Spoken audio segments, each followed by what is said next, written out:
حدیث میں نا صحت کی دیکھ بھال بہت ہی ضروری کی گئی ہے، بشمول گلے کی، جو گلے کی صفائی پر خصوصی توجہ دی گئی، کیونکہ تلاوت قرآن اور دوسری نعت وغیرہ میں حصہ لینا ایک نعت خواں کے لیے اور قاری حضرات کے لیے بہت ہی مشکل ہوتا ہے۔ تو جو گلے کو صاف رکھنا چاہتے ہیں اور صفائی اور عمومی صحت کی دیکھ بھال کے لیے کچھ ایسی ٹپس ہیں جن کے بارے میں جان کر آپ اپنے آپ کو فائدہ مند ثابت کر سکتے ہیں اور اس کا فائدہ اٹھا سکتے ہیں۔ دیکھیں، سب سے نمبر 1 پہ ہے غرارے کرنا۔ حضرت ابو ہریرہ رضی اللہ تعالی عنہ سے روایت ہے کہ رسول اللہ صلی اللہ علیہ وآلہ وسلم نے فرمایا، جب تم میں سے کوئی وضو کرے تو وہ ناک میں پانی چڑھائے اور پانی پھر باہر نکالے اور غرارے کرے، پانی منہ میں لے لے اور پھر دوبارہ اس کو بہے۔ یہ صحیح بخاری کی حدیث ہے، کیونکہ وضو کرتے وقت نا جب ہم پانی کو منہ میں لیں گے، غرارے کریں گے، گلے کی صفائی ہوتی ہے، جس کی وجہ سے گلہ میں موجود ضرر رساں جو بیکٹیریا نقصان دہ مادے پائے جاتے ہیں وہ نکل جاتے ہیں، اور جو ناک میں ہوتے ہیں جس کی وجہ سے ناک بند ہو جاتا ہے، ناک میں پانی ڈال کے پھر وہ، تو یہ سب سے بڑی اچھی تکنیک ہے۔ تو نمبر 2 پہ ہے حجامہ۔ حجامہ جو ہے نا، حضرت انس سے روایت ہے کہ رسول اللہ صلی اللہ علیہ وآلہ وسلم نے فرمایا، بہترین علاج جو تم استعمال کرتے ہو وہ ہے حجامہ، یعنی خون کا نکالنا۔ یہ صحیح بخاری کی حدیث ہے۔ دیکھیں، حجامہ جسم کی عمومی صحت کے لیے بہت ہی ضروری ہے، اس سے خون نکالا جا سکتا ہے، جو دوبارہ ریسائیکلیشن ہوتی ہے، دوبارہ خون بنتا ہے اور خون کے مسائل بھی کم ہو سکتے ہیں۔ تو اس طرح حجامہ کرنا بھی ایک بہترین عمل ہے۔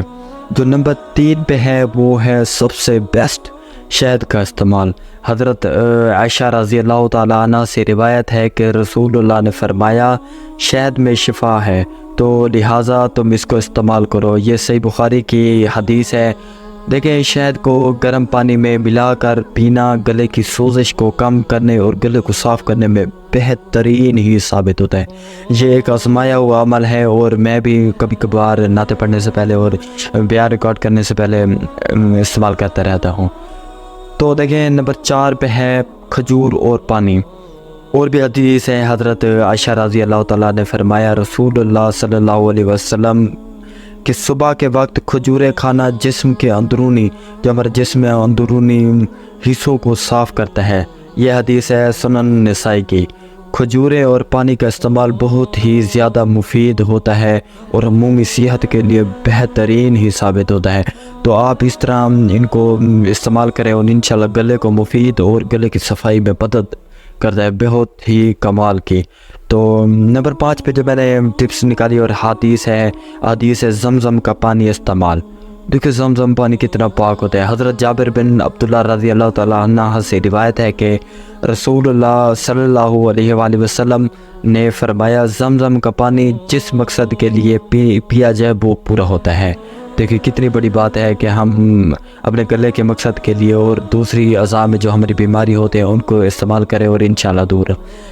یہ ابن ماجہ کی ہے، زمزم کا پانی پینا جسم اور روح دونوں کے لیے شفا ہے، دونوں کے لیے۔ جو ہماری روح ہوتی ہے اور ہمارا جسم، اس میں تمام جو مادے ہوتے ہیں جو نقصان دہ وہ ہٹ جاتے ہیں۔ یہ حدیث اور اسلامی تعلیمات گلے کی صفائی اور عمومی صحت کی دیکھ بھال کے بارے میں ہیں۔ ان پر عمل کر کے ہم نہ صرف اپنی جسمانی صحت کو بہتر بنا سکتے ہیں بلکہ روحانی فوائد بھی حاصل کر سکتے ہیں۔ تو دیکھیں یار، حدیث آپ صلی اللہ علیہ وسلم نے ہمارے لیے کتنی آسانیاں پیدا کی ہیں کہ ہم ان چیزوں کو استعمال کریں اور ہم ایک اپ لیول پر ایک نعت خواں اور اپنے گلے کو بہت ہی خوبصورت بنا سکیں گے۔ تو امید کرتا ہوں آج کی ویڈیو میں آپ کو کچھ نہ کچھ کیا آپ کو 5 پوائنٹس سیکھنے کو ملے ہیں، جو آپ اپلائی کر کے انشاءاللہ اپنے آپ کو ایک بس گرو کر سکتے ہیں نعت میں۔ جو بھی کیٹیگری ہے، آپ جس سے بھی بات کریں گے انشاءاللہ آپ ایک مفید ہی عمل پائیں گے۔ تو ویڈیو کو آج ہی ختم کرتے ہیں۔ تو اگر ویڈیو کو آپ نالج ملا ہو تو ویڈیو کو لائک کر دیں، چینل کو سبسکرائب کر دیں۔ اگر ویڈیو آپ پہلی بار دیکھ رہے ہیں تو ہماری پہلے جو ویڈیوز ہیں آپ دیکھیں، انشاءاللہ نعت کے ریلیٹڈ جو بھی میں نے ویڈیوز بنائی ہیں انشاءاللہ آپ کو کچھ نہ کچھ سیکھنے کو ملے گا اور آپ ہمارے لیے دعا بھی کر سکتے ہیں۔ ملتے ہیں نیکسٹ ویڈیو میں، تب تک کے لیے اللہ حافظ۔